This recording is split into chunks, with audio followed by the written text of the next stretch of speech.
What's up, guys? So in today's video, I was going to showcase and also detail the history behind the Russian 6B7/P7 helmet. So these were initially produced during the late 90s, and they saw combat usage in the Second Chechen War and also some limited usage in the Georgian War.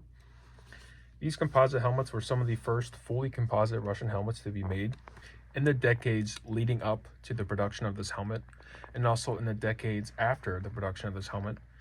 Corruption in the Russian government and also in the Russian military was very prevalent, and that shows in a lot of the gear that was made at the time, as a lot of the money was being siphoned out from the military and into the pockets of the corrupt politicians, corrupt generals, whoever it may be.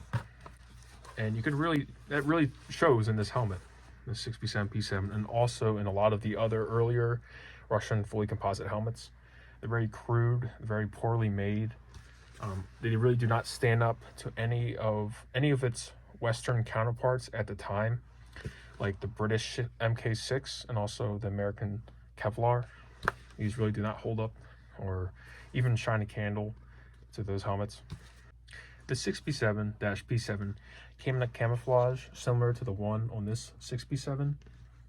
They came like this from the factory. It's like this tannish green splotch along with black splotches mixed in with it. You might be wondering why the Russians designed this helmet in this manner, as it is quite odd. And the main reason was so that soldiers could wear headphones or even ear protection without the helmet actively hindering them in their roles. These helmets really did not have a long lifespan in the Russian military. They were mostly phased out by the end of the Second Chechen War and replaced by helmets like the 6B7 and the 6B27.